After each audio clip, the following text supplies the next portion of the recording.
Hi, this is Philip Cotro with depthsofpentecost.com, teachings that bring you deeper into the Word of God. Currently filming, and Hurricane Florence has made landfall. We do have a little bit of a flood warning, and there have been power outages in the neighborhood, so hopefully our power will stay on while I film this video. This is part 6 of why the New Testament was written, and tonight we're going to be talking about the Synoptic Gospels. When I say Synoptic Gospels, I mean Matthew, Mark, and Luke, the first three. They're called the Synoptic Gospels because they were written in similar time periods, right around the same time, and they really say pretty much the same things, telling the same story. John is a little bit of a separate gospel. It was written much later, and it kind of is an outlier amongst the four Gospels. So the first 5 lessons we focused mostly on the Apostle Paul. Tonight we're going to take the focus off Paul just a little bit. And at this point in the story, we talked last week why Paul wrote Romans about how badly he wanted to visit the church in Rome, and he did actually get to go there. He had set sail for Rome, and then there was a shipwreck, and you can read about this in the book of Acts. He's on the island of Malta, and he gets bitten by a snake, and the natives assume he's a god because he doesn't die from the snake bite. Now, around the same time that that's happening, that's roughly where Paul is at in the lesson tonight. But somewhere around this time, it's about the year 60 AD, is when the first gospel is actually written, and it was probably Mark. If you recall back to some of the earlier classes, Barnabas was the first Christian who trained Paul, and they went into ministry together, and they went on their first missionary journey together.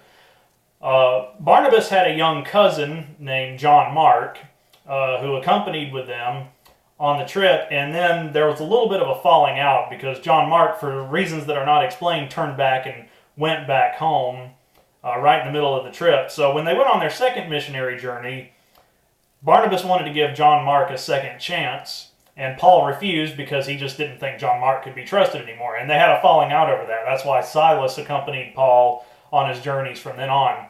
So Barnabas and John Mark went together to the city of Cyprus, and that's where they went into ministry together. But then, according to legend, the Bible doesn't really say what happened. Barnabas at some point was martyred for the cause of Jesus Christ in the city of Cyprus.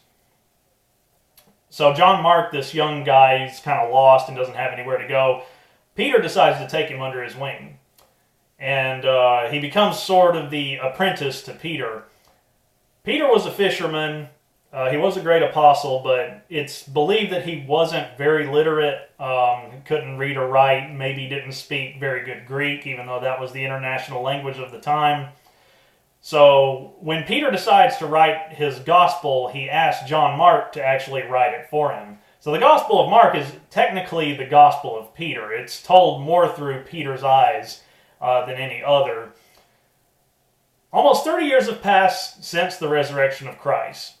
Now, just like today, we think that the coming of the Lord is soon at hand. We're always talking about how the rapture is imminent, and pretty soon we'll hear the trumpet call. Well, they thought that back then, too. You know, right before Jesus left and ascended into heaven, one of his last words was, I will return, I'll be back soon. So the early church apostles really labored under the belief that Jesus was soon coming back, and they didn't have much time. Well, now that I'd say about 25, maybe 30 years have passed since the resurrection and the ascension, and Jesus has not come back yet. And at some point, the early church realized, we really need to preserve the ministry of Jesus. We need to make a written record of it and what he said and what he taught while we still can. And Peter is the first one to do this, most likely. He dictates to Mark what to write. Now, my main source, in these YouTube videos, I keep forgetting to mention my main source of information is this book. It's by Frank Viola. It's called The Untold Story of the New Testament. However, tonight we're going to look more at this book, Cold Case Christianity by J. Warner Wallace. And if you haven't read this, I highly recommend this. Just like The Case for Christ, this is a must-read for anyone who's into Christianity or Christian history or Christian apologetics. And this book was also featured in the movie God's Not Dead 2. J. Warner Wallace was a homicide detective and a devout atheist for many years. And he had years and years of training in homicide cases, specifically in cold cases, which is cases that have been never solved for decades past. And this man was an expert in eyewitness accounts and how to tell if a witness is lying or telling the truth, and how to read testimony and figure out, who the perpetrator is. And so Wallace took everything he knew about the skills of homicide investigation and applied it to the Gospels, and came to the conclusion that the Gospels are actually truthful eyewitness accounts, and he became a Christian because of that. So it's a great book, and I highly recommend it. And the way Wallace looks at the New Testament is very interesting. He looks at the resurrection of Jesus as the crime, and the four Gospels are the eyewitness accounts of that crime, and he uses every test that he has about how to tell if eyewitness testimonies can be trusted or not. And he says that when a crime takes place, immediately afterward, the old saying, the first 48 hours are the most important. Immediately after the crime, the first thing the police do is what's called the early crime broadcast. It's just happened, the police have just found out about it, so urgently the message is sent out. The police start searching for the perpetrator, don't let him get away, close off the crime scene, don't let it get contaminated. The early crime broadcast is filled with very sparse details. It's just the basic information sent out as quickly as it can. And Mark appears to be, according to J. Warner Wallace, an early crime broadcast. It's told briefly, it's told urgently. And that's why we can assume it's probably the first of the four Gospels. It skips over Jesus' childbirth. Childhood. It doesn't go into any details on his birth, and it actually ends on a very sudden note. It tells very briefly of his ministry, his death, his resurrection, and then it ends. So with this written account of ministry now circulating out there, the early church apostles can breathe a little easier. And then it's decided we need a more complete version of the life of Christ. So we've got the basic version. Now we want to know more details. We want to preserve and record more details of Jesus about his childhood and about the circumstances under which he was born.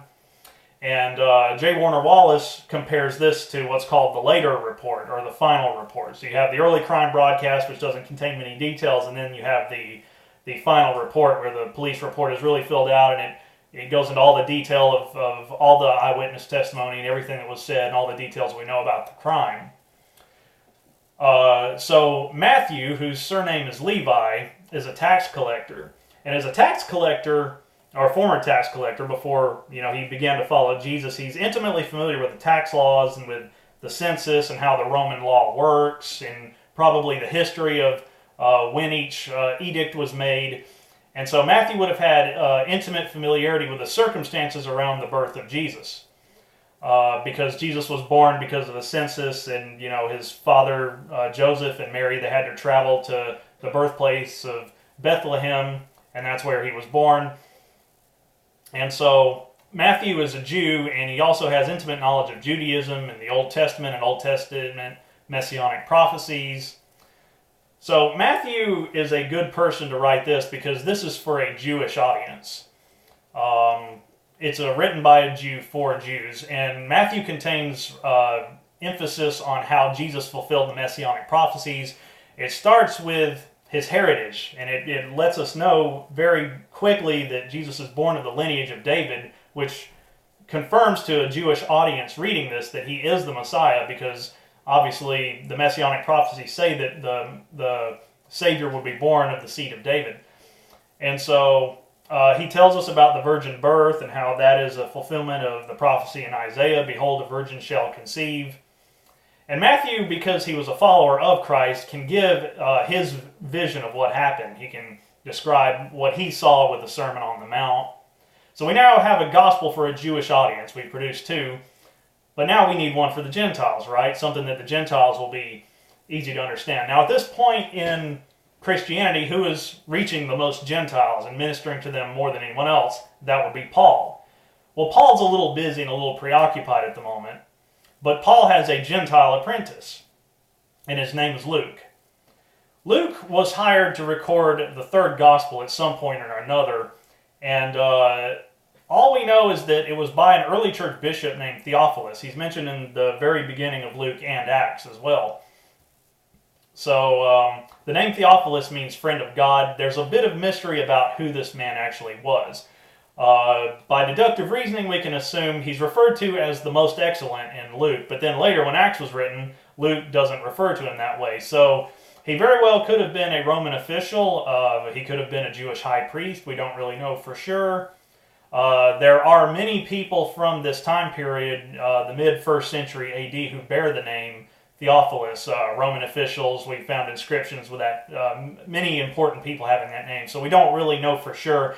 He probably was a Christian convert and probably was a bishop over a large church. We just don't know which one. But he's the one who hires Luke to write basically a version of Matthew, but for the Gentiles, something that the Gentiles can fully understand about who Jesus is and why he came. Now, unlike Matthew and Peter, Luke did not know Jesus personally. And so the way he approaches writing his gospel is to go out and interview eyewitnesses. Luke, you can clearly tell, is the third of these. It's written after Mark and Matthew because it's so filled of quotations. He references Mark 350 times and references Matthew 250 times. So there's a lot of references back and forth. Mark is basically the Gospel of Peter. Matthew is the Gospel of, Matthew. And Luke is a description, a collection of other eyewitness accounts to sort of verify what Mark and Matthew had said. Since Luke was a physician, he was also the one to pick up on the fact that when Jesus was praying in the Garden of Gethsemane the night before his crucifixion, that he sweated drops of blood, which is a real medical condition under times of great stress. Luke is one of the most thorough and important historians that ever lived. His research and the way he records historical details is unmatched in the ancient world. Luke is very important to Christianity and to the gospel because everything that he wrote agrees with the historians of the time period. Josephus, Tacitus, other historians that wrote about Rome in this time period and in this region pretty much is verified by what Luke wrote.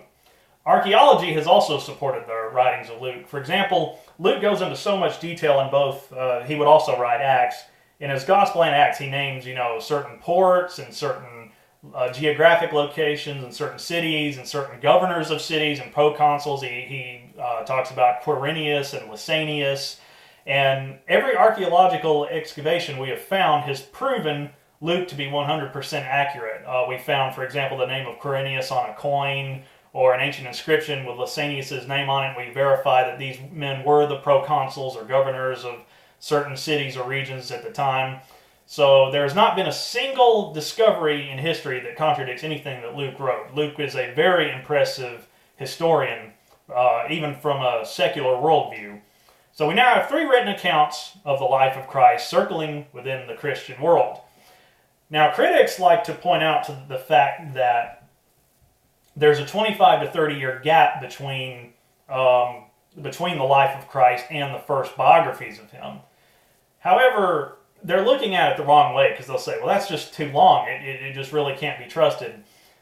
It is actually the shortest gap in history, at least in ancient history, between the life of someone and the first biographies. It's not even close.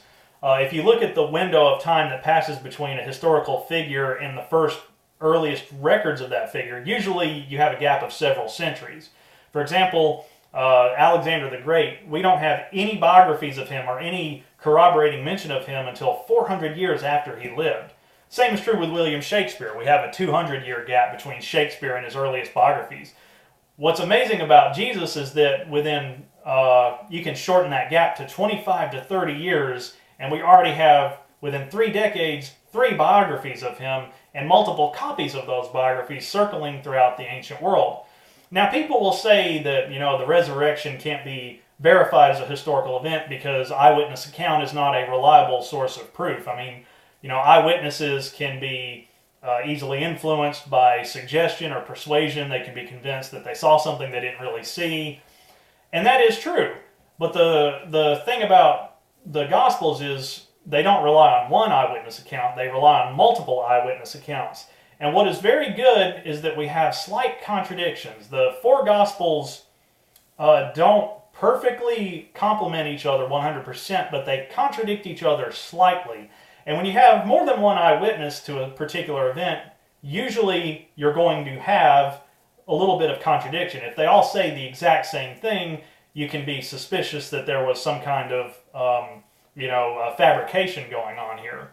And so we have multiple eyewitness accounts with slight contradictions written 25 to 30 years after his life. This is one of the most verifiable historical events ever in history. So when people look back over history and they choose not to believe that Jesus Christ was a real person, I ask the question, if you believe that Alexander the Great lived and you believe that William Shakespeare lived, why don't you believe in Jesus? There's more proof that Jesus lived than there are all those other men combined. It's not even close. And so people who do that are guilty of looking back over time and cherry picking and choosing who from history they want to believe in and who they don't. So if you like this video, please subscribe, hit the like button. I upload these Bible studies every Tuesday. You can also check out my blog, depthsofpentecost.com. I have those up every Saturday. You can also follow me on Twitter at depthspentecost. And God bless. Thank you for watching. See you all next week.